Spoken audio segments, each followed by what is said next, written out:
সবাইকে আমন্ত্রণ মুক্ত মঞ্চে। আমাদের এই আয়োজনের পৃষ্ঠপোষক ইস্পাহানি মির্জাপুর চা। আর এই আয়োজনটা সম্পর্কে আপনারা জানেন নিশ্চয়ই যে আমরা আমাদের প্রত্যেক পর্বে এমন একজনকে আমন্ত্রণ জানাই যিনি তার নিজ অঙ্গনে তারকা কিংবা নিজ অঙ্গনে সফল ব্যক্তিত্ব, যার সাফল্যের আলোয় উদ্ভাসিত হয়েছে পুরো বাংলাদেশ।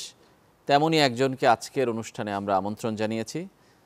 তার সঙ্গে পরিচয় করিয়ে দিচ্ছি, তিনি রিফাত বিন সাত্তার।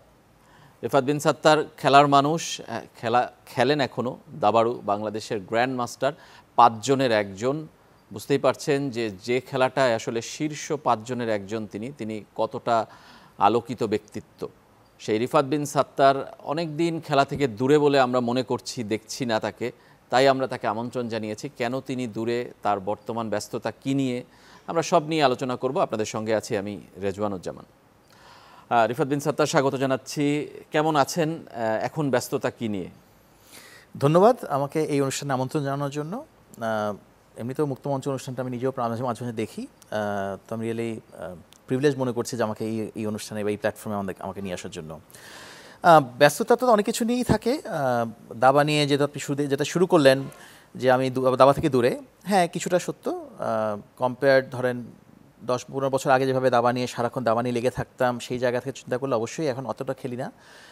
আর আমি নিজে চাকরি করি, যেহেতু আমি ফুল টাইম চাকরি করি, তো সেই জায়গা থেকে 9টা-5টা অফিস করে এসে আসলে খেলাটা কিছুটা কঠিনও। তো চাকরিটা এখন মূল ব্যস্ততা, পাশাপাশি পরিবারের সাথে সময় কাটানো, এই নিয়ে আমার দিন চলছে।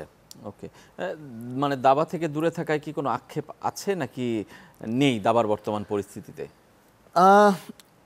আক্ষেপ নেই, কারণ হচ্ছে যে আমার যখন আমি দাবা শুরু করি খুব ছোটোবেলা থেকে, তখন তো গ্র্যান্ড মাস্টার বুঝতাম না গ্র্যান্ড মাস্টার মানে কী। বা যখন আস্তে আস্তে করে দাবার একটা ধাপ অতিক্রম করলাম, তো তখন আস্তে আস্তে করে নিজের অ্যাম্বিশনও চেঞ্জ হলো, মনে হলো যে হ্যাঁ গ্র্যান্ড মাস্টার হওয়া সম্ভব। যখন গ্র্যান্ড মাস্টার হয়ে গেলাম, তো স্বাভাবিকভাবেই মনে হলো আমার আলটিমেট যে এইমটা ছিল সেটা তো অ্যাটলিস্ট হয়ে গেল, মানে দাবার হওয়া। তারপরেও হতে পারতো এটাকে আরও ভালো করা যায় কি না। বাট এর মধ্যেই কিন্তু আমি তখন অলরেডি আমার দাবার থেকে পেশাদার, মানে অন্য যে পেশায় আমি আছি সেই পেশায় চলে আসা। তো তখন একসময় এটা হয়ে গেল যে দুটো একসাথে চালানোটা আসলে নিঃসন্দেহে কঠিন। আর আমার যে আলটিমেট যে লক্ষ্য ছিল গ্র্যান্ড মাস্টার হওয়া, সেটা যেটা হয়ে গেল, তো সেই জায়গা থেকে আসলে আস্তে আস্তে করে সময়টা এখানে কমিয়ে দিয়ে হয়তো আমি অন্য যে জায়গায় কাজ করছি, কারণ সেখানে আমি একইভাবে এনজয় করছি। তো সেই জায়গা থেকে মনে হলো তাহলে আমাকে এখন এই জায়গায় কিছুটা সময় দেওয়া প্রয়োজন, এবং দায়িত্ব বাড়তে থাকলো আমার বর্তমান পেশায়, বাড়তে এখন মনে হলো যে আসলে দাবায় সময় দেওয়া আসলে কঠিন। তবে এটা ঠিক যে দাবায় এমন একটা খেলা, অন্যান্য আউটডোর গেমের মধ্যে, আউটডোর গেমে 40 হলেই সবাই কথা শুরু করে কবে উনি রিটায়ার করবেন। দাবায় যতক্ষণ আমার ব্রেইন অ্যাক্টিভ আছে খেলা সম্ভব। তো সেই জন্য যেটা করি, নিজেকে চাঙ্গা রাখার জন্য আমি মাঝে অনলাইনে খেলি, এবং দাবায় এখন অনলাইনে অনেক সুযোগ আছে খেলার। তো অথবা যখন অনেকক্ষণ কাজ করতে করতে ভালো লাগছে না, তো এটা অনেক ক্ষেত্রে আমার কাছে স্ট্রেস রিলিভার, স্ট্রেস রিলিভ করার জন্য, একটু ভালো লাগার জন্য অনলাইনে খেলি। তো অনলাইনে খেলেও মাঝে মাঝে দাবা নিয়ে থাকি আর কি, সেভাবে বলতে পারি। তার মানে দাবার দূরে থাকলেও দাবাকে আপনি ভালোবাসেন যেহেতু, সুতরাং দাবাকে আসলে ধারণ করেন। আমরা সেটাই জানতে চাচ্ছিলাম যে অবসরে দাবা খেলেন কিনা, কিংবা কাউকে চ্যালেঞ্জ জানান কিনা, পরিবারের কাউকে আসলে দাবা নিয়ে অবসরে চ্যালেঞ্জ জানান কিনা, কিংবা আপনাকে কেউ চ্যালেঞ্জ জানিয়ে হারিয়ে দেয় কিনা পরিবারের কেউ? পরিবারে মানে এটা বলাতে আমার মনে হলো, মানে অনেক আগে 1970 সালে যখন বরিস স্পাসকি উনি ওয়ার্ল্ড চ্যাম্পিয়ন হলেন জার্মানির, তো ওনাকে জিজ্ঞেস করা হয়েছিল যে আপনার পরিবার আর কেউ দাবা খেলে কিনা। আচ্ছা, তো উনি বলেছেন একটা পরিবারে একটা পাগলই যথেষ্ট। যাই হোক, আমি সেটা বলছি না, কিন্তু আমরা ওই প্রশ্ন করতাম আপনি যেহেতু আমাদেরকে সাধারণত পাগলের সাথে অনেকটা সিনোনিমাস হিসেবে মনে করা হয়। বাট এনিওয়ে, মানে জোকস অ্যাপার্ট, আমার ছেলে এখন খুব আগ্রহ বোধ করছে দাবায়। মেয়েও একসময় খুব আগ্রহ বোধ করতো। আমার ছেলেও এখন কিছুটা টুকটাক খেলছে। বেসিক্যালি ও মানে অনলাইন দাবা যখন শুরু হলো, মানে অনলাইন আগে থেকেই ছিল, কোভিডের সময় যেহেতু যখন সব অনলাইনে চলে গেল, তো তখন হঠাৎ করে দেখলাম ও দাবার প্রতি একটা আগ্রহ তৈরি হলো। তার আগে কিন্তু ক্রিকেট নিয়ে ওর বেশি আগ্রহ ছিল। আমাদের কাছে, বাসার কাছে মাঠ আছে, মাঠে গিয়ে খেলতো। একাডেমিতে ভর্তি হলো ক্রিকেট নিয়ে, কিন্তু হঠাৎ করে দেখলাম যে অনলাইনে কিছু করার নাই, বাসায় আটকা। তখন দেখলাম আস্তে আস্তে করে দাবা নিয়ে আগ্রহ হলো।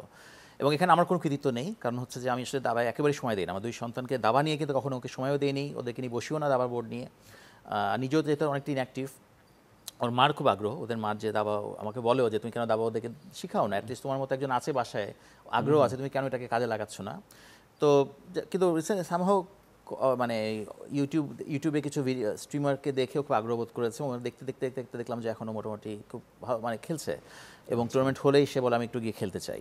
ওরকম কোনো লক্ষ্য রাখে না, মানে আমি যদি বলি যে একটু ভালো মতো খেলো, যেহেতু খেলা শুরুই করেছো, বলেন আমি কোনো টার্গেট নিয়ে খেলতে চাই না, মজা পাচ্ছি, খেলছি। মানে কোনো এক্সপেকটেশন আমার উপর প্রেশার দিলে সেটা নিতে চাচ্ছে না, বাট হি ইজ এনজয়িং। তো ওইভাবে করে সে খেলছে এবং মাঝে মাঝে ওর সাথে মাঝে মাঝে আমি হয়তো টুকটা খেলি, আমাকে বলে একটু খেলবো বাট ও অনলাইনে খেলে, টুর্নামেন্ট হলে খেলে। মানে এই বয়সের ছেলেদের যেভাবে গ্রোথ হওয়া উচিত, কিংবা আপনার ছেলে হিসেবে যেভাবে গ্রোথ হওয়া উচিত, ওর সাথে কি সেরকম হচ্ছে কিনা, কিংবা আপনাকে কখনো হারিয়ে দেয় কিনা? হ্যাঁ, ওই যে বললাম ওইরকম তো আসলে অতটা খেলা হয় না, মাঝে মাঝে হয়তো একটু বসি। বা গ্রোথ ধরেন যে সেইভাবেই যদি আমি ওকে সময়টা দিতাম আরেকটু আগে থেকে, ওর এখন ক্লাস 7-এ পড়ে, তো বর্তমান বিশ্বের তুলনায় কিন্তু এটা অনেক মানে, কারণ দাবা এখন এত আগে সরে গেছে, আরো আগে থেকে শুরু অনেক আগে থেকে শুরু করে 6-7-এ শুরু করে ফেলে। দাবা এখন অনেকটা ইয়াং হয়ে গেছে, দাবার বয়সটা অ্যাভারেজ গ্লোবালি। তো সেই জায়গা থেকে একটু হয়তো দেরিই মনে হতে পারে। তো হ্যাঁ, আরেকটু আগে শুরু করলে হয়তো আরেকটু ভালো হতো এবং আমি যে সময় দিতে পারতাম, ভালো মতো ওদেরকে তৈরি করতাম। বাট আমি মনে করি যে যে বললাম যে ওরা আসলে অতটা প্রেশার নিতে চায় না, মানে ওইটা মনে করে না কোনো প্রত্যাশার চাপের উপরে চাপা ও আসলে খুব একটা পছন্দ করছে না, বলছে আমি খেলতে মজা পাচ্ছি সেটাই করি। তো সেই জায়গা থেকে আমার মনে হয় যে হি ইজ ডুইং গুড। আপনার পরে গ্র্যান্ড মাস্টার হয়ে জিয়ার ছেলের খবর নিশ্চয়ই রাখেন, যে সেও খুব ভালো খেলছে এখন এবং জিয়াকেও মাঝে মাঝে হারিয়ে দেয়। সেই জায়গাটায় কখনো কি প্রত্যাশা করেন কিনা যে আপনার ছেলে ওই জায়গায় যাক? আমি আগেই ওই বললাম যে জিয়ার ক্ষেত্রে ব্যাপারটা একটু ডিফারেন্ট, কারণ জিয়া নিজে দাবাটাকে পেশা হিসেবে নিয়েছে। ওর বাবাও দাবা খেলতেন, ও বাবার কাছ থেকে ওইভাবে শিখেছে, বাবা ও সারাক্ষণ ওকে করেছে দাবাকে তৈরি করার জায়গা থেকে। জিয়াও যেখানে গিয়েছে ও ছেলেকে নিয়ে গেছে তাহসিন, ফলে ও দাবা মানে ছোটোবেলা থেকে দাবার মধ্যেই বড় হয়েছে। ও বাসায় পুরো দাবার পরিবেশটা ওর আছে। জিয়ার অনেক স্টুডেন্টও বাসায় ও ক্লাস করায়, অনেক স্টুডেন্ট আসে, ইন্ডিয়া থেকে আসে। সো দাবার একটা পরিবেশ কিন্তু বাসার মধ্যে আছে। আমার কিন্তু ব্যাপারটা একেবারেই তা না, কারণ আমি যেহেতু নিজেও দাবা থেকে ওই রকমভাবে অ্যাক্টিভ না, আমি সারাক্ষণ টুর্নামেন্ট বাইরে খেলছিও না। মানে গত 25 বছর ধরে কিন্তু আমি এখন বর্তমানে যে সেক্টরে কাজ করি, 25-26 বছর এই সেক্টরে কাজ করছি। তো সেই জায়গা থেকে সে দাবার পরিবেশ যদি বাসায় না থাকে, মানে দেখে যদি সারাক্ষণ না দেখে যে বাবা খেলছে, তাহলে ওইভাবে তো আসলে সে তৈরি হবে না। জিয়ার ক্ষেত্রে এই কারণে সুবিধাটা ছিল যে ওইভাবে তৈরি হয়েছে এবং ও প্রথম থেকে টার্গেটই ছিল যে ছেলে একটা কিছু হবে, তাহসিনেরও সেই আগ্রহটা ছিল, প্যাশনটা ছিল, যে কারণে আমরা এক্সপেক্টও করছিলাম। এবং এখন ডেলি খুব ভালো খেলছে, আমার সাথে ও ক্লাস 3টাকে মনে হয় আমার সাথে জিতেছে। হ্যাঁ, তো ও আসলে রিয়েলি এখন রেডি, মানে গ্র্যান্ড মাস্টার হওয়ার জন্য পুরো প্রস্তুত। আমার ক্ষেত্রে আমি সে প্রত্যাশা এখনো করিও নেই, সেই ওকে তৈরিও করিনি। সো যেটুক হয়েছে আমি মনে করি নিজের চেষ্টায় হয়েছে, আমার ছেলের ক্ষেত্রে বলবো। এবং যেটুক হয়েছে আলহামদুলিল্লাহ, মানে যেটুক হয়েছে নিজের চেষ্টায় করে যেটুক হয়েছে, মানে she is doing good. Grand master হওয়ার কথা আসলো, আপনার কথা আগে আসি, তারপরে বাংলাদেশের গ্র্যান্ড মাস্টারদের কথা। যে আপনি বললেন যে গ্র্যান্ড মাস্টার হওয়ার পরে আপনার একটা মনে হয়েছে যে লক্ষ্য পূরণ হয়ে গেছে, কেন সুপার গ্র্যান্ড মাস্টার হওয়ার কথা ভাবেননি, কিংবা কেন আরেকটু বড় মঞ্চে ভাবেননি? সেটা কি পেশাটার অনিশ্চয়তার কারণটাই বড়, নাকি নিজেদের লিমিট সম্পর্কে আসলে আমরা ধারণা পাই ওই জায়গায় যাওয়ার পর? সেকেন্ডটার ক্ষেত্রে আমি বলবো যে আমি নিজের ক্ষেত্রে যদি নিজেকে অ্যাসেস করি, আমার কাছে মনে হয় যে I could have gone far better, মানে আমার সম্ভব ছিল। মানে লিমিটের জায়গা থেকে আমার মনে হয় যে আমি মানে আমার যে মেধা বা আমার যে খেলার যে জায়গাটা, সেক্ষেত্রে হয়তো আরও অনেক ভালো করা যেত হয়তো। তবে ওইটা আমার মূল কারণ ছিল না। আচ্ছা, আমার কাছে আমি একটা সময়, আমি যখন আমার মানে ছোটোবেলা থেকে যখন একসাথে পড়াশোনা করে আমি একটা সময় কিন্তু পুরো দাবা নিয়েছিলাম। মানে এইভাবে আমি অনেকে বলি, সেটা হচ্ছে আমার চেস আমার জন্য প্যাশন হিসেবে শুরু হয়েছিল। কারণ খুব ছোটোবেলায় যখন শুরু করে তখন তো প্রফেশন ভাবার সুযোগ নেই, এবং ওই সময় যে গ্র্যান্ড মাস্টার বুঝতাম না। তো আগ্রহ ছিল, ভালো লাগতো, মজা পেতাম খেলতে। তো সেই জায়গা থেকে শুরু। এবং একসময় যখন আস্তে আস্তে রেজাল্ট হওয়া শুরু করলো, রেজাল্ট হলে যেটা হয়, ছোটোবেলায় যখন রেজাল্ট হয় স্বাভাবিকভাবেই তখন বাবা মা থেকে শুরু করে পারিপার্শ্বিক যারা আছেন, দাবা ফেডারেশনে যারা যুক্ত, তারাও একটা প্রত্যাশা ওকে ভালো করতে হবে। ওই চাপটা আস্তে আস্তে আসলো নিজের মধ্যেও। তখন আস্তে আস্তে করে আমার লক্ষ্যটাকে আমি আস্তে আস্তে একটু উপরে আনা শুরু করলাম। প্রথমে ফিল্ড মাস্টার হতে হবে, গ্র্যান্ড মাস্টার হতে হবে, ইন্টারন্যাশনাল মাস্টার হতে হবে, ন্যাশনাল চ্যাম্পিয়ন, এরকম আস্তে আস্তে করে লক্ষ্যগুলো চেঞ্জ হচ্ছে। কিন্তু একটা সময় আমার কাছে মনে হলো যে না, শুধু দাবা নিয়ে থাকলে হচ্ছে না। আমি তখন আমার পড়াশোনা শেষ করলাম, পড়াশোনার রেজাল্ট মোটামুটি খারাপ ছিল না, ভালোই ছিল। দুটো আমি প্যারালালি সবসময় চালিয়েছি, পড়াশোনা এবং দাবা। এবং আমার কাছে মনে হচ্ছে দুটোই ভালো হওয়া প্রয়োজন। মানে আমি শুধু একটাতেই এক্সেল করব এবং আরেকটাকে একেবারেই গুরুত্ব দিব না, সেটা আমার কাছে মনে হচ্ছে সেটা হয়তো ঠিক হবে না। তাহলে আমি আমার পুরো মেধার প্রতি পুরো সুবিচার করছি না, বা আমার যেটা জানা দরকার সেটা সুবিচার করছি না। তো সেই জন্য আমি দুটোকে প্যারালালি চালিয়ে গিয়েছি। আলহামদুলিল্লাহ সমস্যা হয়নি। যখন আমি মাস্টার্স পাশ করলাম, করে একটা সময় একটু কাজ করার পরে তারপরে একসময় বললো না, আমার মনে হয় এখন আসলে দাবা নিয়ে ভাবা দরকার, আমার গ্র্যান্ড মাস্টার হতেই হবে। তো প্রায় 3 বছরের মতো আমি কিন্তু কমপ্লিটলি দাবা নিয়েছিলাম। আমি কোনো চাকরিটা করি নেই, বিয়েও তখন করে ফেলেছি। কিন্তু আমি তখন চাকরি থেকে না করে আমি বলছিলাম আমি দাবা নিয়েই থাকবো। এবং তখন মোটামুটি রেগুলারলি খেলতাম দেশের বাইরে, মানে বছরে দেখা গেলো প্রায় অনেক টুর্নামেন্ট খেলছি। দেখলাম আমার পারফরমেন্স খারাপ হওয়া শুরু করলো। খুব ইন্টারেস্টিং। আমি যখন পড়ছিলাম তখন আমার প্রথম পারফরমেন্স ছিল, যখন শুধু দাবা নিয়ে থাকলাম দেখলাম পারফরমেন্স খারাপ হওয়া শুরু করলো। তখন আমার কাছে মনে হয়তো আমার ব্রেনটা এভাবে করে তৈরি, মানে ওয়ার্ড এভাবে করেই যে আসলে আমার দুটো একসাথে হলে ভালো, মানে শুধুমাত্র একটা নিয়ে হয়তো আমি এনজয় করি না।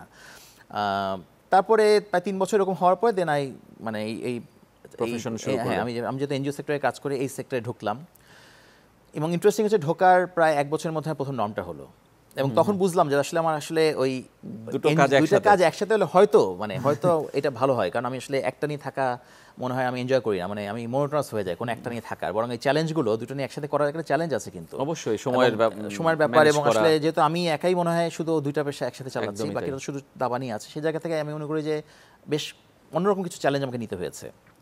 দুটোকে একসাথে চালানো ইজ নট সো ইজি। তো ধরেন আমি 3টা বন্ধু চাকরি অফিস থেকে বেরোয় এসে আমি দাবা খেলছি, তো আপনাকে কমপ্লিটলি একটা মাইন্ড গেম, তো আপনার সকালে অফিসের পুরো চিন্তাটাকে আপনাকে কমপ্লিটলি ওখান থেকে সরে এসে নতুন একটা চিন্তার মধ্যে ঢুকতে হবে, তো এটা সহজ না। তো আমি সামহ করেছি এবং এই চাকরি করতে করতে কিন্তু আমার একটা নর্ম, দ্বিতীয় নর্ম, তৃতীয় নর্ম হলো। তো হওয়ার পরে তখন মনে হলো এখন ইটস টাইম টু থিঙ্ক যে আসলে কি আমি তাহলে একইভাবে চালিয়ে যাব, কারণ যখনই আপনি দাবায় মোটামুটি একটা জায়গায় গেলাম তখন কিন্তু আমার একটা দায়িত্বের জায়গা আসে যে এখন তো আমার লক্ষ্য অর্জন হয়ে গেল, এখন আমার তাহলে ওই যে আপনি যে প্রশ্নটা করলেন, তাহলে আমি কি এখন তাহলে এটাকে আরও ভালো করার চেষ্টা করব, নাকি আমার এই যে সেক্টরে কাজ করছে সেখানে আমি কিছু করার চেষ্টা করবো, কারণ দুটোই তো একসাথে একটা পর্যায়ে পর্যন্ত সম্ভব, এরপরে কিন্তু সম্ভব না, কারণ তখন আপনার তো একটা জায়গায় স্ট্যাগনেন্ট হয়ে যাবেন এবং আপনার তো আর উপরে যাওয়ার সুযোগ নেই। ওই ক্রিটিক্যাল ডিসিশন পয়েন্টে আমার কাছে মনে হয় প্রবাবলি এখন আস্তে আস্তে করে হয়তো কমাতে হবে। আর আমার এই জায়গায় যেটা বলছিলাম আগে যে দায়িত্ব এখানেও বাড়া শুরু করলো, এখানে মনে হয় আমার চাকরির একটা জায়গায় আস্তে আস্তে আস্তে করে উপরের এখানেও দিকে গ্রোথটা যাচ্ছি, হচ্ছে। এখানেও এনজয় করছি। আচ্ছা। তখন মনে হতো যেহেতু এখানেও এনজয় করছি, এনজয় না করলে কোনো কিছু হয় না আসলে। আপনি চাকরি করি, দাবা খেলি, যেটাই করি না কেন, এনজয়টা খুব ইম্পর্টেন্ট, ওইটার প্রতি ভালো লাগাটা খুব জরুরি। তো ওইটা দেখলাম যে এখানে আমি আনন্দ পাচ্ছি আমার কাজে। তখন আস্তে আস্তে করে আমি ব্যাক অফ মাইন্ডে কি কখনোই যে দাবার যে অনিশ্চয়তা, আর্থিক অনিশ্চয়তার কথা বলছে, এটা কি আসলে প্রভাব ফেলেছে কিনা যে দাবাটাকে সেকেন্ডারি করে চাকরিটাকে ফার্স্ট প্রায়োরিটি দেয়া? অর্থনৈতিক ব্যাপার কিছুটা হয়তো হয়, কিন্তু অর্থনীতি আমার সবসময় প্রথম আমার কাছে মনে হয়নি। আমার কাছে চালিকা শক্তি আমার কাছে মনে হচ্ছে যে ভালো লাগাটা, আনন্দের জায়গাটা। ডেফিনেটলি অর্থ ছাড়া তো আমরা চলতে পারবো না। অবশ্যই না। এখন অর্থের ব্যাপারটা তো আপনার ডিপেন্ড করে আপনি কি কতটুকু চান ইনকাম, মানে এটা কি ইনকাম যদি কতটুকু আপনার মেইন আসলে ড্রাইভিং satisfied? ফ্যাক্টর হয় তাহলে আসলে আমি এই চাকরিও করতে পারতাম না, তাই না? তাহলে হয়তো আমি অন্য জায়গায় যাবো, এখানে বেতন বেশি। এনজিও সেক্টর ইজ নট ওরকম একটা তো খুব মানে অর্থনৈতিক জায়গা থেকে ইজ নট সো লুক্রেটিভ, তাই না? কিন্তু তারপর আমি কেন করলাম? বিকজ আমার এই জায়গাটা এনজয় করছি, কারণ আমি এখানে যে বিষয় নিয়ে আমরা কাজ করি, যে ধরনের কাজ করি, সেটা কিন্তু এক ধরনের মজা লাগা আছে, ভালো লাগা আছে, আমার কাছে আছে। সবার কাছে ভালো নাও লাগতে পারে, আমার কাছে আছে। তো সেই জন্য আমি মনে করি যে অর্থনীতি মানে অর্থনৈতিক ব্যাপারটাই একমাত্র আমার জন্য ডিসিশনের জন্য একমাত্র ব্যাপার ছিল না। তবে সাডেনলি একটা ব্যাপার যে মাসের শেষে একটা তো নিশ্চয়তা আছে, বেতন তো পাচ্ছি, সেই জায়গা থেকে হয়তো ঠিক আছে।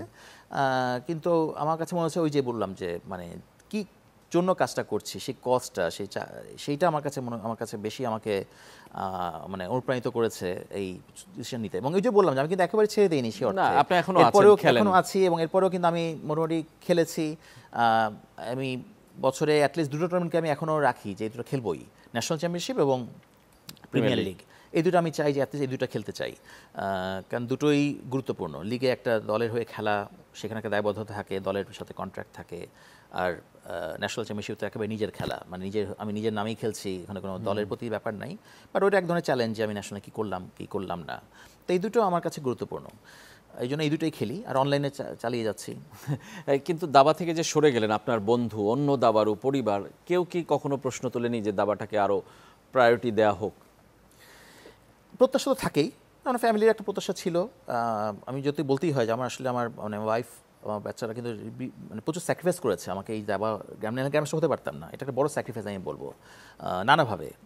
তো এই স্যাক্রিফাইসের কারণে তারা মানে যে টার্গেটটা ছিল যে I have to become a GM, সেটা আলটিমেটলি আলহামদুলিল্লাহ হয়েছে। এবং আমি বলবো যে এটা আমি বললাম যে আমি যেহেতু বিয়ের অনেক বছর পরে কিন্তু গ্র্যান্ডমাস্টার হয়েছে, ওই সময় যখন আমি শুধু দাবানেই ছিলাম তখন কিন্তু আমার সংসার চালানোর এক ব্যাপার আছে, এবং সেক্ষেত্রে আমার ওয়াইফ কিন্তু সেই জিনিসটা ম্যানেজ করেছে। বলছে তোমার এই সংসার নিয়ে চিন্তা করতে হবে না, তুমি দাবানেই ভাবো, কারণ দাবা যেহেতু এতটাই মাইন্ড গেম, আমি যদি নানা জিনিস নিয়ে চিন্তা করি তাহলে কিন্তু আসলে দাবায় পুরো সময়টা দেওয়া খুব মুশকিল।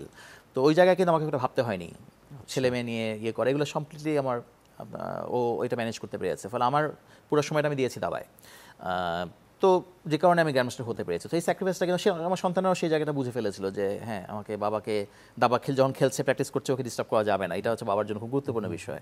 তো এই স্যাক্রিফাইসগুলো কিন্তু হয়েছে। ফলে আমি মনে করি যে টার্গেটের জন্য কিন্তু যেটা বললেন যে আরও যাওয়া দরকার, হ্যাঁ, আমি টার্গেটটা অ্যাচিভ হয়েছে একদিক থেকে, যে গ্র্যান্ডমাস্টার হয়েছি। আমি চাইলে আরও খেলা যেতেই পারে, আমি কন্টিনিউয়াসলি খেলে যেতেই পারি, কিন্তু ওই জায়গাটাও যেহেতু ওরা মনে করছে হ্যাঁ আমি এই জায়গায় এনজয় করছি আমার খেলা, আমার চাকরির জায়গাটা, তো এই জন্য এই জায়গা থেকে খুব একটা চাপ আমি কখনো অনুভব করিনি যে আমাকে আরও কিছু করতে হবে দাবায়। মানে সেই জায়গা থেকে আমার প্রত্যাশা আমি পূরণ করতে পেরেছি এবং ওদের স্যাক্রিফাইসের প্রতি জাস্টিস দিতে পেরেছি। হ্যাঁ, অ্যাটলিস্ট আমার টার্গেটটা অ্যাচিভ হয়েছে। আমরা একটু শুরুর দিকে জানতে চাই যে দাবা তো নর্মাল খেলা না, আমরা সবাই প্রথমে এখনকার জীবনে যে আমরা শুরু করি ক্রিকেট ফুটবল দিয়ে, তখন হয়তো বা ফুটবল প্রায়োরিটি পেত, অন্য খেলাগুলো প্রায়োরিটি পেত। আপনি দাবার প্রতি আগ্রহী হলেন কিভাবে? এগুলো হঠাৎ করেই হয় এই ধরনের। আমি যে বললাম খুব ছোটোবেলায় শুরু করেছি, আমি যখন খুবই ছোট তখন মনে হয় ক্লাস 2-তে পড়ি, আমার বয়স তখন 8 বা 7 এরকম। ছোটোর গল্পটা হচ্ছে এরকম যে আমি ক্লাস 2-তে ফাইনাল পরীক্ষায় আমার বাবার সাথে শর্ত ছিল, মায়ের সাথে, যে আমি যদি চ্যাম্পিয়ন মানে ফার্স্ট হই বা প্রথম 3 জনের মধ্যে থাকি, তাহলে আমাকে দাবার বোর্ড কিনে দিতে হবে। বাবার কাছে আমার আবদার ছিল এটা। আচ্ছা। আর মায়ের কাছে আবদার ছিল যে আমাকে রসমালাই 1 কেজি, আমি রসমালাই খুব পছন্দ করতাম, আমাকে 1 কেজি রসমালাই কিনে দিতে হবে। আর বাবার কাছে আবদার ছিল একটা দাবার বোর্ড কিনে দিতে হবে।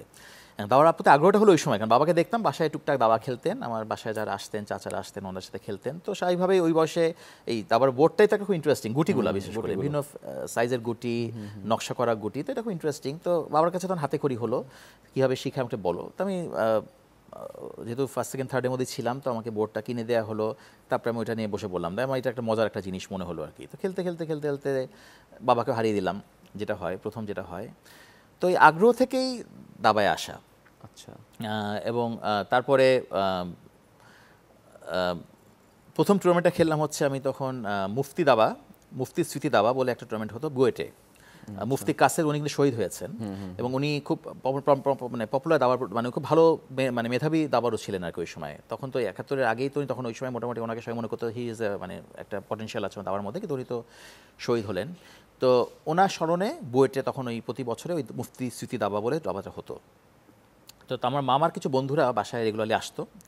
তো ওনারা দেখছেন, আমি যখন দেখছিলাম আমিও বাসায় খুব আগ্রহ নিয়ে দাবা খেলছি, তো ওনারা বাবাকে বললেন যে আব্দুল্লাহ ভাই, আমাদের ওখানে তো একটা দাবা টুর্নামেন্ট হবে, তোকে ওখানে নিয়ে আসেন না, ও তো দেখে আগ্রহ আছে, ওখানে খেলুক।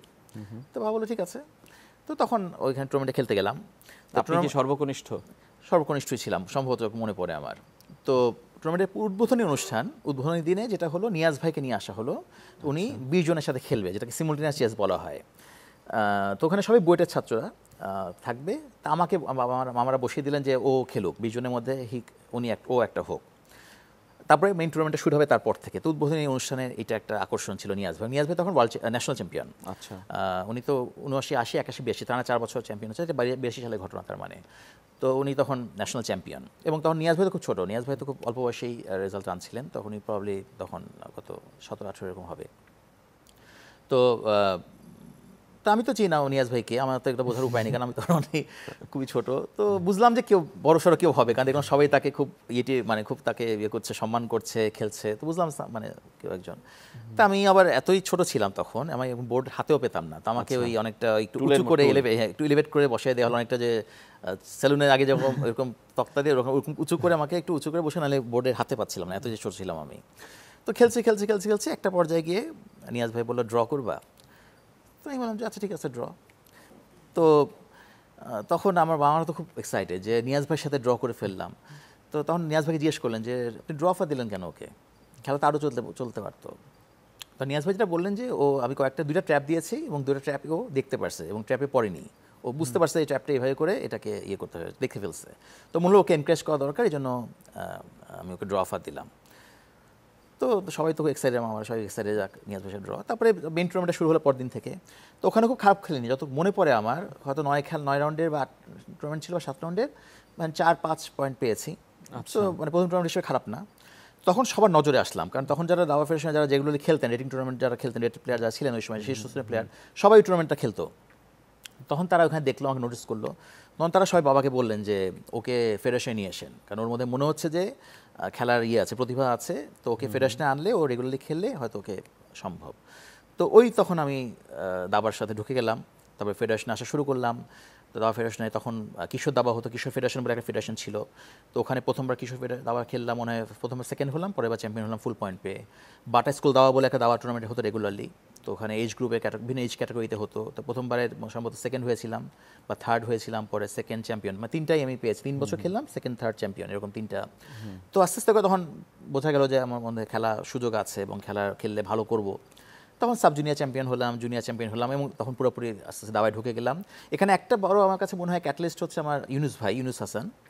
উনি ফিদে মাস্টার ছিলেন এবং 84-এও ন্যাশনাল চ্যাম্পিয়ন ছিলেন।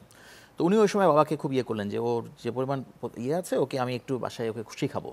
তো উনি এসে নিজে থেকেই বাবাকে এসে বললেন, ও নিজে থেকেই বাসায় এসে উনি আমাকে কোচিং করানো শুরু করলেন। তখন কিছুদিন কয়েকদিন করেছেন, ভালোই করেছিলেন। অনেকদিন করার পরে কিন্তু ইউনুস ভাই একটু ইরেগুলার ছিলেন, আসতেন না এরকম। পরে উনি বললেন, আমার বাবাকে বললেন, বদরুল ভাই আমি তো আসলে আঙ্কেল আমি তো আসলে খুব টাইম দিয়ে হচ্ছে না। তখন উনি আরেকজনকে রেফার করলেন, আলমজ ভাই।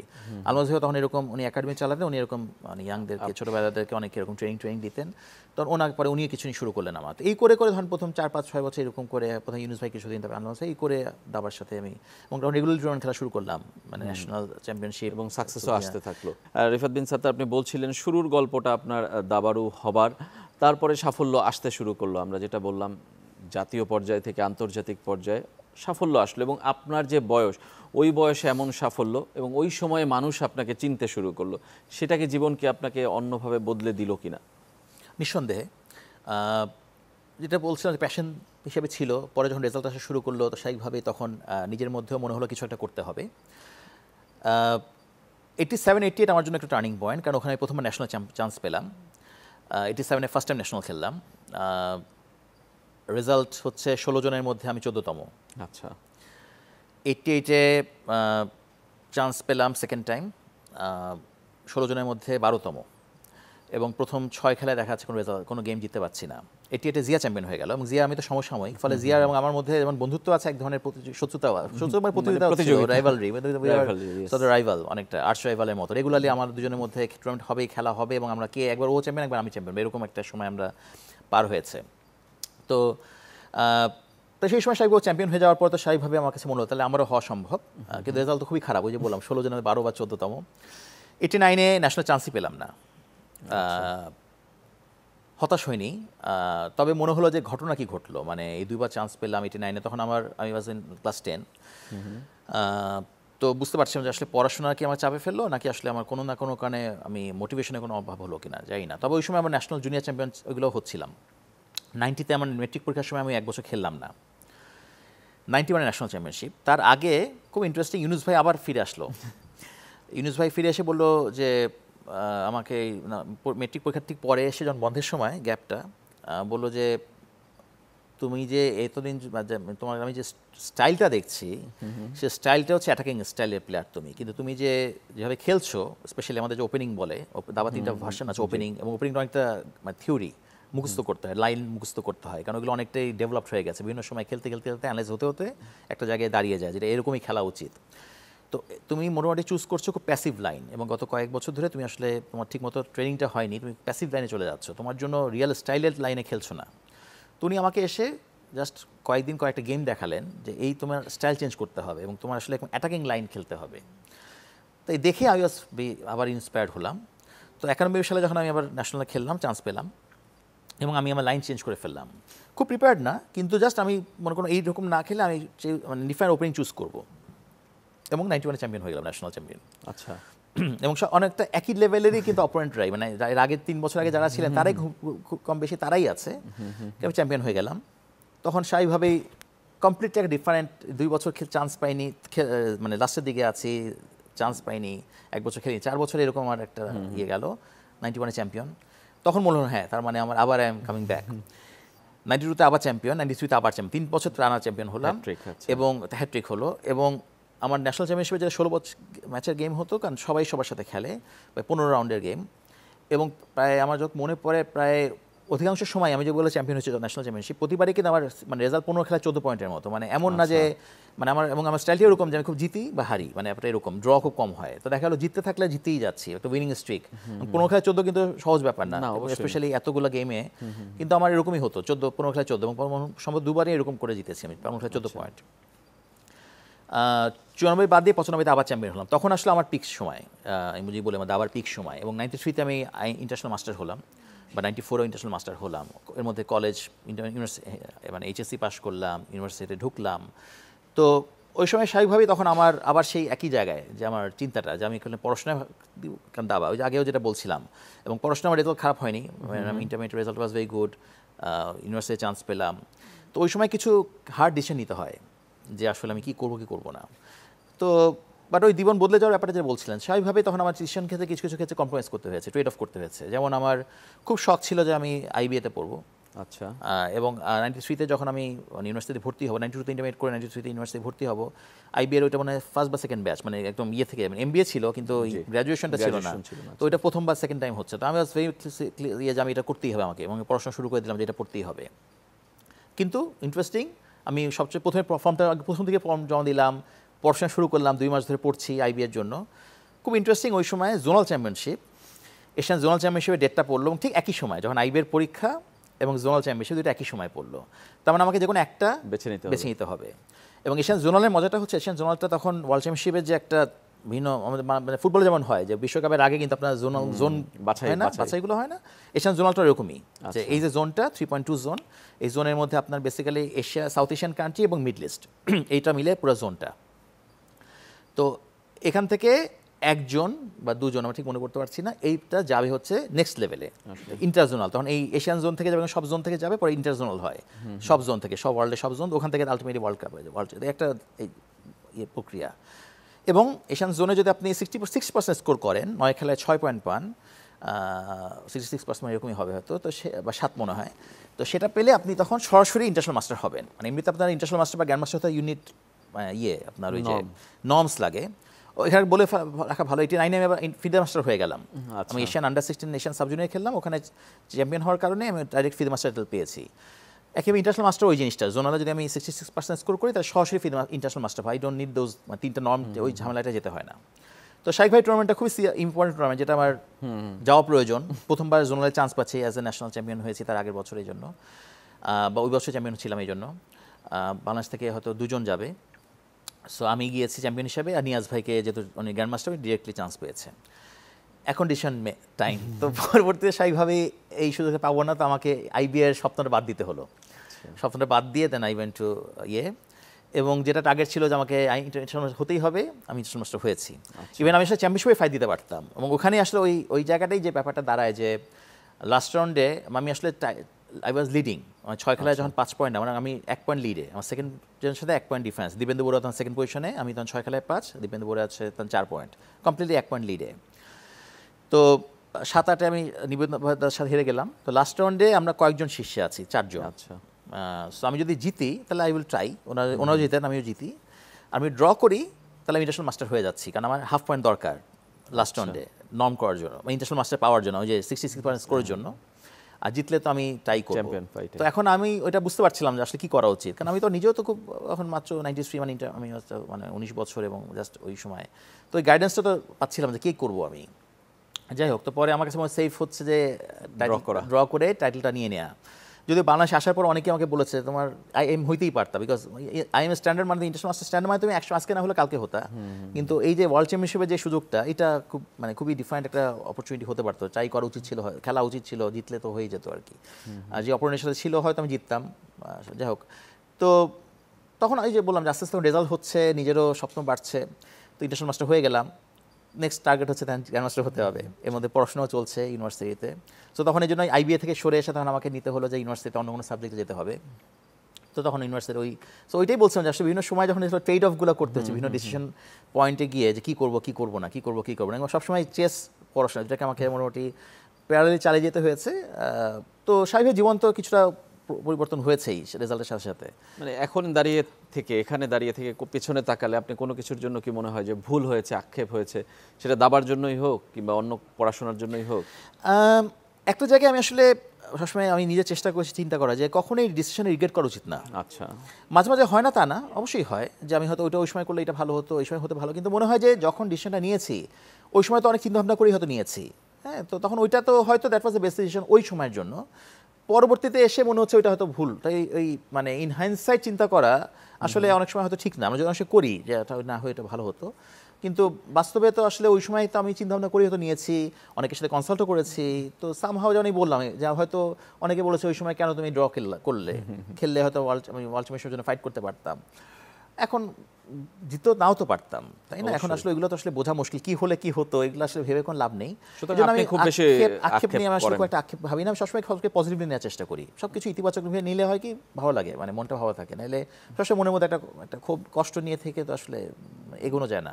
অবশ্যই তাই। আমরা একটু দাবার দিকে আসতে চাই যে দাবার কি সত্যি এগোচ্ছে? মানে আপনি থার্ড গ্র্যান্ডমাস্টার আমরা বলছি, তারপরে আর মাত্র 2 জন হয়েছে। 14-15 বছর, 16 বছরও হতে পারে খুব সম্ভবত বাংলাদেশ কোনো গ্র্যান্ডমাস্টার পাচ্ছে না।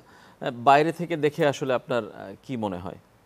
এখনো বাইরে তো নাই, এখন দাবার মধ্যেই আমি না, আছি। দাবার মধ্যেই But আছেন, ধরেন হ্যাঁ। ওইভাবে অ্যাক্টিভ হয়তো না, জি। বাট হ্যাঁ মানে আক্ষেপ তো হয়, আক্ষেপ নাই বলবো যে একটু কষ্ট হয়, দুঃখ হয় যে আমাদের তো প্রতিভার অভাব নেই, সত্যি কথা নাকি বলতে। ভালো লাগে যে আপনারা 5 জনের মধ্যেই না, সীমাবদ্ধ? নিঃসন্দেহে না, নিঃসন্দেহে না। আমি তো মনে করি আরো হওয়া উচিত ছিল, আরো হতে পারতো, এবং যত বাড়বে তত আমাদের তো মনে হবে যে আমি তো গ্র্যান্ডমাস্টার আছি, এটা তো আর কেউ নিতে পারবে না। সো জি। এটা নিয়ে তো আসলে আটকে রাখার কোনো কারণ নেই। 3 জন 4-5 জন গ্র্যান্ডমাস্টার আছি, বরং যত হতো তত আমাদের দাবাটা আরো পপুলার হতো।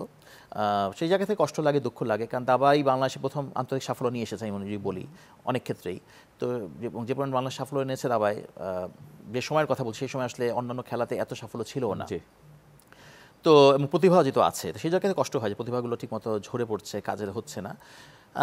কিন্তু এখন আমি আশাবাদী, বর্তমানে বেশ কিছু ইয়াং প্লেয়ার বেরিয়েছে। জিয়াদ ছেলের কথা যেমন বললেন, তাহসিন আছে, মনন রেজানির ভালো করছে, ফাহাদ আছে, হ্যাঁ এরকম বেশ কয়েকজন আছে। তো আমার মনে হয় যে সামনের দিকে হয়তো আমাদের সম্ভাবনা আছে গ্র্যান্ডমাস্টার, বেশি সময়ের ব্যাপার আর কি, যে কোনো সময় হয়ে যাবে। আমরা ওই ঠিক এইরকম সময়টা আমরাও পার করেছি, হচ্ছে না এরকম একটা সময় পাস করছি। আপনি জিয়া, আমি জিয়া ঠিক একই সময়ে যে বললাম, তো আমাদের এরকম অনেক গেছে টুর্নামেন্ট যে লাস্টে একটু সময়ের জন্য হচ্ছে না। তো আমার মনে হয় যে সময়ের ব্যাপার, আমরা আশা করি যে হয়ে যাবে। তবে এটা ঠিক যে এই সময় যে লেগেছে, এটার অনেকগুলো কারণও আছে।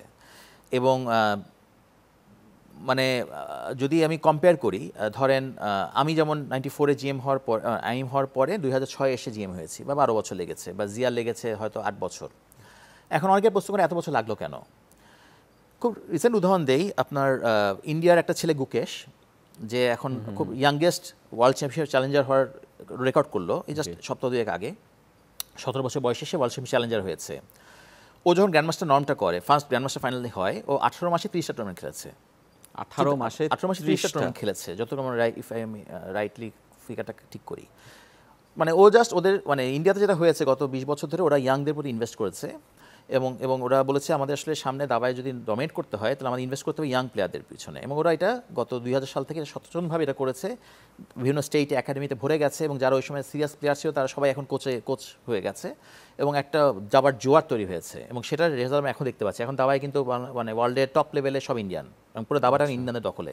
মানে একসময় যেমন রাশিয়ান অঞ্চল ছিল, মাঝখানে কিছুদিন চায়না ছিল, এখন সেটা ইন্ডিয়া। হ্যাঁ মানে, এবং এটা মানে সবাই ওয়ার্ল্ডে এটা তাই, এবং এই জন্য মানে ও যে চ্যালেঞ্জার হয়েছে এটা খুব সারপ্রাইজিং না, মানে সবাই বুঝতে পারছে এটা হবে। তা আমি যেটা বলছি, ওই দেখেন 18 মাসে 30টা টুর্নামেন্ট খেলেছে, আমি এই 12 বছর 30টা টুর্নামেন্ট খেলেছি কিনা সন্দেহ আছে। সো আমরা আসলে ইয়ার্স হিসাব না করে হিসাব করা হচ্ছে কয়টা টুর্নামেন্ট খেললাম আমি এই জিএম হওয়ার জন্য। আমি জিয়া আমরা সবার ক্ষেত্রে একটা বড় চ্যালেঞ্জ ছিল। এবং এই যে 16 বছর যে বলছে এখন যে বন্দাটা দাবায় হচ্ছে না, এটাও ওই জায়গায় করলে দেখবেন যে ওরা খুব বেশি টুর্নামেন্ট খেলার সুযোগ পায়নি। কারণটা খুব সহজ, we don't get the sponsor. এখন আপনি যে একটা দেশের বাইরে গিয়ে খেলবো, যখন এই যুগকেশের কথাই বলি, বা ইন্ডিয়া যারা হচ্ছে, দেখা গেলো 3 মাস 4 মাস ধরে ইউরোপে গিয়ে পড়ে আছে। কারণ ইউরোপ হচ্ছে আপনার দাবার স্বর্গরাজ্য, ওখানে কন্টিনিউয়াস টুর্নামেন্ট লেগেই আছে, একটার পর একটা। আপনি একবার জার্মানি খেলবেন, ফ্রান্সে খেলবেন, বেলজিয়ামে খেলবেন, মানে লেগেই আছে, আপনি টানা টুর্নামেন্ট খেলতে পারবেন, কোনো সমস্যা নেই। কিন্তু আমাদের জন্য সেই সুযোগটা নেই, বিকজ এই স্পন্সরটা কে দিবে আমাকে? কেউ তো 4 মাস 3 মাস থাকার জন্য যে খরচটা ইউরোপে, সেটা তো আমাদের নিজের পকেট থেকে দিতে হবে, কোনো স্পন্সর নেই। আমরা যখন খেলেছি, আমি বা জিয়া বা রাকিব রাজীব যে সময় খেলেছি, আমাদেরকে অনেক ক্ষেত্রে নিজেদের কষ্ট করে টাকা বের করতে হয়েছে। আমি বা জিয়া লাকি ছিলাম, আমার বিমানে খেলার কারণে বিমানের টিকিটটা পেয়েছি, ফলে অ্যাটলিস্ট এয়ারফেয়ারটা, তাও আবার বিমান যেখানে যায় সেইখানে, বিমানে যেখানে ফ্লাইট নেই সেখানে সুযোগ নেই, আমাদেরকে বেছে বেছে বের করতে হতো কোথায় বিমান ফ্লাই করে, সে জায়গায় গিয়ে খেলতে পারবো। এবং একটা ম্যাক্সিমাম 2টা টুর্নামেন্ট ম্যাক্সিমাম খেলা, তার মানে কী পরিমাণ প্রত্যাশা, কী পরিমাণ চাপ আমার মধ্যে। আমি জানি না নেক্সট টুর্নামেন্ট কবে খেলবো, এই টুর্নামেন্টেই আমাকে নর্ম করতে না পারলে আমাকে আবার 1 বছর ওয়েট করতে হবে। এই প্রেশার নিয়ে তো আপনি রেজাল্ট আনতে পারবেন না, কারণ রেজাল্ট আনতে গেলে আপনাকে খুব মানে রিল্যাক্স মোডে খেলতে হবে। ওই যে প্লেয়ারদের কথা বললাম, ওদের ক্ষেত্রে এই সমস্যাটা নেই, বিকজ ওরা জানে যে এটা না হলে আমার একটা টুর্নামেন্ট আছে, সো আমি অনেক নিশ্চিন্তে খেলতে পারি।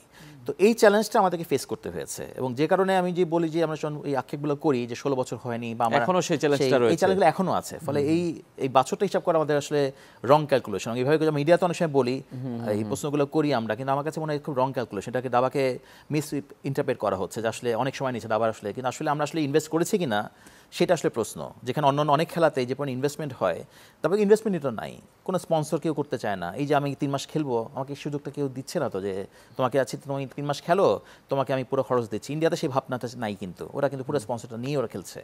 ফলে আমাদের রেজাল্ট আসলে সেই অর্থে আরও আগে হতে পারতো যদি আমরা সেই রকম ইনভেস্টটা করতাম। ফলে আমি যা মনে করি যা হচ্ছে, প্লেয়ারদের নিজেদের কৃতিত্ব অনেক বেশি, ফেডারেশনের সাপোর্টটা অনেক কম সে তুলনায়। মানে ফেডারেশনের কথাই কি বলছেন সেটা? শুধু ফেডারেশন না, ফেডারেশন অবশ্যই একটা স্টেক হোল্ডার এখানে।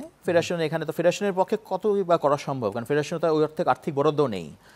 ফেডারেশন যেটুকু করে সেটা আমি মনে করি যে আরও করতে পারে, অবশ্যই করার সুযোগ আছে, কিন্তু এই অর্থে যে পরিমাণ সাপোর্টটা আমি বললাম সেটা আসলে কোনোভাবেই ফেডারেশন করা সম্ভব, কোনো জায়গায় করেও না। এটা ইন্ডিয়া চেস ফেডারেশনও করে না, এগুলো সবই প্রাইভেট স্পন্সর। এখন আমাদের প্রাইভেট স্পন্সর যারা আছেন তারা আসলে দাবার চেয়ে তারা মনে করে অন্যান্য খেলাতে স্পন্সর করার বেশি রিটার্ন আসবে।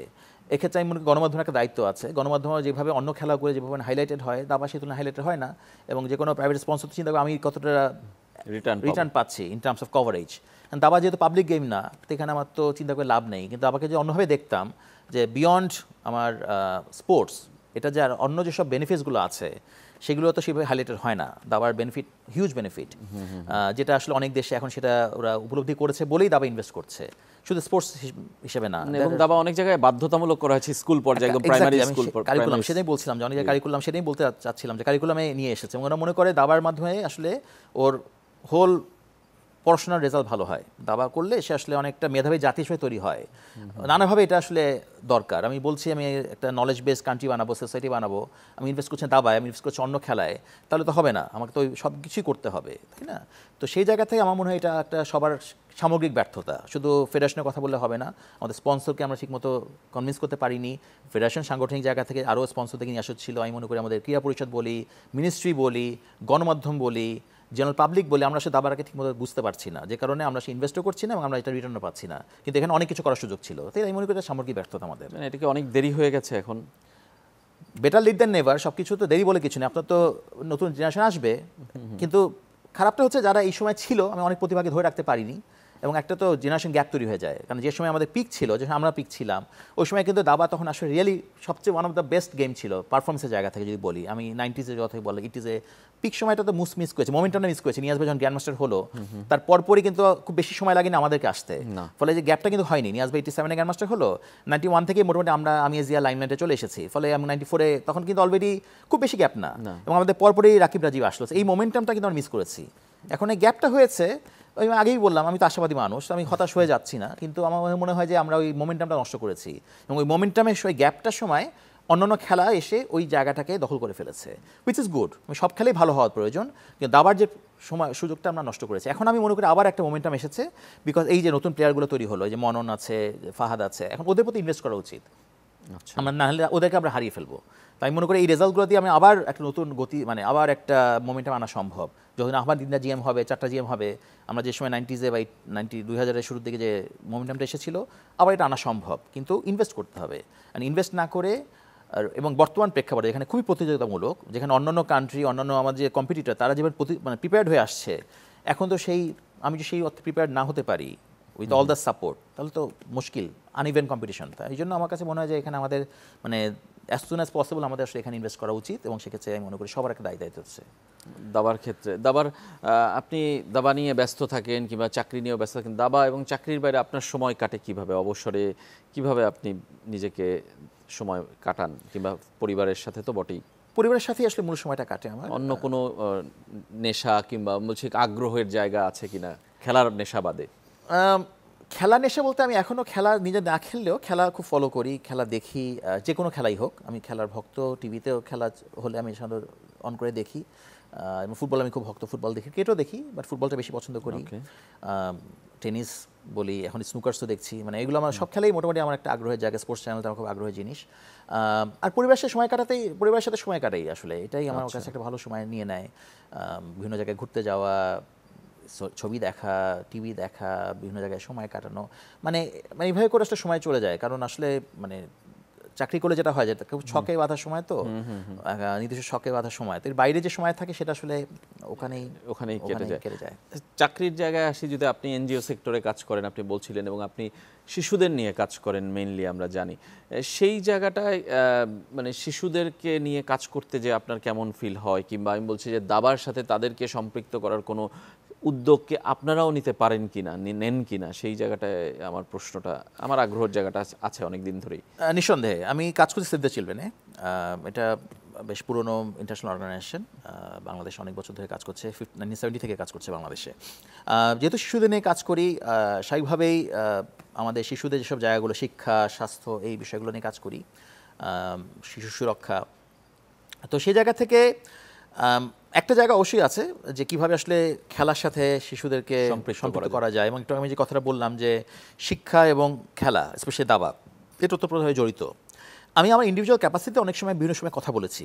সরকারের, যেহেতু আমার অনেক সময় মানে সরকারের বিভিন্ন প্রতিষ্ঠানের সাথে কাজ করতে হয়, আমরা সরাসরি কাজ করি, মিনিস্ট্রিগুলোর সাথে কাজ করি, মন্ত্রণালয়গুলোর সাথে কাজ করি। তো আমি অনেক সময় বিভিন্ন আলোচনায় বলেছি, এবং তারা যখন জানে, আমার পরিচয় যখন জানে, কারণ তারা তো যখন আমি ওখানে যাই, আমি তো আমার সেলফ পরিচয় নিয়ে যাই, তখন তারা শোনায় যে আচ্ছা আপনি সেই খেলোয়াড়, মানে অনেক সময় সেটা মিলাতে অনেক কষ্ট হয় যে আমি ওই একই ব্যক্তি আবার এখানে আছি, কারণ দুটো কমপ্লিটলি ডিফারেন্ট সেক্টর। তারপরে যখন শুনে বলে তো ইন্টারেস্টিং, এবং আমি অনেকে একবার বলেছিলাম যে এরকম আপনারা চিন্তা করতে পারেন যে আমাদের কারিকুলামের মধ্যে নিয়ে আসা যায় কি না। তো এটা তো আসলে লঙ্গার টার্ম একটা অ্যাডভোকেসি লাগবে তাদেরকে কনভিন্স করা, কারণ সরকারের কোনো কিছু হুট করে করা খুব কঠিন, কারণ একটা নীতিমালা নিতে গেলে তো এটা অনেক ব্যাপার আছে, এটার সাথে বাজেটের ব্যাপার আছে, এটা আসলে রেলে ইমপ্লিমেন্টেশনের ব্যাপার আছে, বাস্তবায়ন করার ব্যাপার আছে, এটা তো সহজে করা যায় না। এটা একটা ওরকম টার্গেটেড ফোকাস অ্যাপ্রোচ লাগবে আর কি। আমরা যখন আমাদের মানে সংগঠনের জায়গা থেকে যদি বলি, আমাদের আসলে প্রজেক্ট কেন্দ্রিক, তো প্রজেক্ট আসে, প্রজেক্ট ইমপ্লিমেন্ট করি, সেই অনুযায়ী একটা শর্ট টার্ম লং টার্ম বিভিন্ন প্রজেক্ট করি। তো সেই জায়গা থেকে অনেক সময় এটা করা হয় না, করা সম্ভব হয় না। প্রজেক্টের ওই মানে একটা তো নির্দিষ্ট শখের মধ্যে, গণ্ডির মধ্যে অনেক সময় করা যায় না। তো এটা আসলে প্রজেক্টের বাইরেই করতে হবে, অথবা যদি কোনো পার্টিকুলার ডোনার, আমাদের যেহেতু ডোনারের উপর ডিপেন্ড করতে হয়, ডোনার যদি আগ্রহ দেখায়, হ্যাঁ আমি কীভাবে দাবার সাথে বা খেলার সাথে শিক্ষা বা স্বাস্থ্যপন্ন কিছুকে এক জায়গায় আনবো, তখন হয়তো ওরকম একটা ইন্টারেস্টিং ডিজাইন করা যেতেই পারে। তবে মানে আমার এখনও আগ্রহ আছে, যেহেতু আমি এই সেক্টরে আছি, আমার কাছে মনে হয় যে এটা একটা মিসড অপরচুনিটি, যদি যেহেতু আমি দুই সেক্টরকেই খুব ভালো মতো কাছ থেকে দেখেছি, জানি, তো এই আমি খুবই হ্যাপি হব যদি এইটা কোনো সময় আমি করতে পারি। আমার মনের মতো একটা স্বপ্ন আছে কিন্তু এটা, যে কোনো সময় যদি আমি দাবাকে, এই শিক্ষা এরকম কোনো একটা জায়গায়, আমার এই মানে দুই পেশার এই অভিজ্ঞতাকে এক জায়গায় আনার একটা ভালো সুযোগ যদি কখনো করতে পারি, তাহলে আমি নিজের একটা ভালো লাগবে যে হ্যাঁ অ্যাটলিস্ট একটা দীর্ঘমেয়াদী এবং দীর্ঘস্থায়ী একটা কিছু একটা করে যেতে পারবো চাকরির বাইরেও। স্বপ্নের জায়গাটা বললেন, আর কোনো স্বপ্ন কি আছে দাবা নিয়ে কিংবা দেশ নিয়ে, জানতে চাই আপনার কাছে। দেশ নিয়ে তো আমি এখন যে আমার কাজটা, সেটা অনেকটা বলবো যে দেশের কল্যাণেই কাজ করা, কারণ আমি যেহেতু মানে এনজিও সেক্টরের কাজ যেরকম হয়, স্পেশালি আমি যেভাবে কাজ করি, আমাদের কাজটা অনেকটাই সরকারের বিভিন্ন পাশে থেকে কাজ করা, আমাদের মানে সরকারের যে মেইন যে কাজগুলোকে সাথে থেকে কাজ করা, তাদেরকে সাপোর্ট করা, এটা হচ্ছে আমাদের মূল কাজ। তো সেই জায়গা থেকে আমরা যেটুকু করছি, আমি বা আমরা যেটুকুই কাজ করছি, আমি মনে করি সরাসরি এটা দেশের কল্যাণেরই কাজ করছি, দেশের শিশুদের নিয়ে কাজ করছি। স্পেশালি আমরা একেবারেই প্রান্তিক শিশুদেরকে টার্গেট করে কাজ করি, যাদেরকে একেবারেই সহজে রিচ করা যায় না, সেই ধরনের শিশুদের নিয়ে কাজ করি একেবারেই। তো সেই জায়গা থেকে আমার কাছে এক ধরনের ভালো লাগা, আমি শুরুতে যেটা বলছিলাম, আমি যেটা এনজয় করছি এই কাজটা, যে ভালো লাগার জায়গাটা হচ্ছে যে অ্যাটলিস্ট কারো জীবনে একটা পরিবর্তন আনতে পারছি, সেটা আমার কাছে মনে হয় এক ধরনের তো কমিটমেন্ট, সোশ্যাল কমিটমেন্ট। চেসের বাইরেও করছি, চেসটা অনেকটা বলতে পারেন, চেসের মাধ্যমে যেটা হয়েছে, আমার নিজের একটা ভালো লাগাও ছিল, যেমন দেশকে সুনামটা আনতে পেরেছি। বাংলাদেশের পতাকা পাশে নিয়ে খেলার একটা অন্যরকম মজা লাগে, অন্যরকম ব্যাপার যখন বাংলাদেশের পতাকা পাশে থাকে, বাংলাদেশের জাতীয় সঙ্গীত বেজে ওঠে, ওইটার সাথে যখন আমি মার্চ পাস্ট করছি এশিয়ান গেমসে, এটা অন্যরকম একটা ভালো লাগা। এশিয়ান গেমসে আমি একবারই খেলেছিলাম, তখন আমাকে লাস্ট ক্লোজিংয়ে আমাকে পতাকা নিয়ে যেতে বলেছিল, মানে আমাকে দিয়েছিল পতাকার দায়িত্বটা। তো এটা আমার অন্যরকম একটা ভালো লাগা যে এইটা সুযোগটা পেয়েছিলাম। তো সেটা অন্যরকম, ওইটা ডেফিনেটলি ওইটা এক ধরনের দেশের প্রতি আমি বলবো যে আমার কমিটমেন্ট বা দেশের প্রতি এক ধরনের কন্ট্রিবিউশন। এখন যে কাজ করছে সেখানে আমি মনে করি যে একটা সরাসরি একটা কন্ট্রিবিউশন আছে, একেবারেই সামাজিক পরিবর্তনের জায়গা থেকে কাজ করার জায়গায় আমার কাছে মনে হয়। তার বাইরেও যদি কখনো কোনো কিছু চলে আসে, একটা যেমন উদাহরণ দিলাম স্বপ্নের, যে দাবা এবং এরকম কিছু দিয়ে কোনো সুযোগ থাকে, আর দাবায় কিছু করার আগ্রহ আছে সত্যি কথা, দাবায়, কারণ এখন তো খেলেছি, এখন কিছু রিটার্ন দেওয়ারও সময়, যে আমি তো নিজে খেললাম, এখন তো রিটার্ন দিতে পারি, যে দাবায় কিছু করা যায়। তো যদি কখনো সুযোগ হয়, আমি একাডেমি একবার উদ্যোগ নিয়েছিলাম, কিন্তু পরে আর করতে পারিনি, বিকজ সময় পাওয়া যায় না, রিয়েলি সময় দিতে হয়। তো বাট ওরকম যদি কখনো কোনো সুযোগ হয় যে প্লেয়ারদেরকে তৈরি করা বা কোনোভাবে যদি ওদেরকে কোনো কিছু করতে পারি, হতে পারে সেটা একটা ভালো লাগা জায়গা তৈরি হবে। একদমই শেষের দিকে চলে এসেছি আমরা। মানে দাবা আপনাকে অনেক কিছু দিয়েছে, রিফাত বিন সাত্তার হিসেবে পরিচয় করিয়ে দিয়েছে। আপনার এই চেহারার পরিবর্তন হয়তো বা এখন অনেকেই মনে করতে পারে না, আগের রিফাতের সাথে মিলিয়ে খুঁজতে চায়। এই পরিবর্তনের কারণটা কি? ন্যাচারাল, আপনার বয়সের সাথে সাথে তো কিছু পরিবর্তন ঘটবেই। অনেকেই যেটা হয় যে মানে ছোটবেলা থেকে যেহেতু খেলেছি, তো অনেকে চোখের সামনেই দেখেছে বড় হয়েছি, জি, তাই না? তো তাদের কাছে তো একটু অচেনা লাগে অনেক অচেনা লাগতেই পারে। আরেকটা যেটা আমার খুব ইন্টারেস্টিং হয়েছে, আমার মানে এই সেক্টরে অনেকেই জি, অনেক বছর পর জানতে পেরেছে আমি সেই মানুষ। আমি একটু আগে যেটা বলছিলাম, আমার সাথে 3 বছর ধরে আমার সাথে কাজ করে, বুঝতে পারিনি যে আমি একই ব্যক্তি, কারণ এটা মিলানো খুব কঠিন হয়ে যায়। তো সেই জায়গা থেকে ডেফিনেটলি একটা তো ব্যাপার আছেই, কিছু পরিবর্তন তো ঘটেছেই। বাট এছাড়া কবে আমি মনে করছি মানে ন্যাচারাল। দাবা কি আপনাকে এই চাকরিতে কোনো হেল্প করে, মানে বেশ বুদ্ধির খেলায়? প্রচুর প্রচুর হেল্প করে। ইভেন আমি এটা নিয়ে অনেকবার অনেক জায়গায় আমি সেমিনারও করেছি। জি। একবার একটা সুযোগ হয়েছিল, একটা বড় একটা ইউথ গ্রুপের সাথে আমি একটা পাবলিক স্পিকিং করেছিলাম, যে চেস এবং লিডারশিপ এই দুইটা কীভাবে যায়। যেহেতু আমি অনেক একটা লিডারশিপ পজিশনে কাজ করি আমার চাকরিতে, তো আমি দেখেছি আমার চেস আমাকে মানে প্রচুরভাবে সাহায্য করেছে। আমি প্রায় আমার অফিসে এই কথাগুলো বলি, কারণ চেস, ওই যে আমি একটু আগে যে বলছিলাম, চেস আসলে নানাভাবে একটা শিশুকে তৈরি করে, মানে শুধু স্পোর্টসম্যান হিসেবে না, মানে তার আরও কিছু গুণাবলী তৈরি হয় যে তার স্বাভাবিক, তার মানে তার জীবনে কাজে লাগবে, তার পেশাদার জীবনে কাজে লাগে।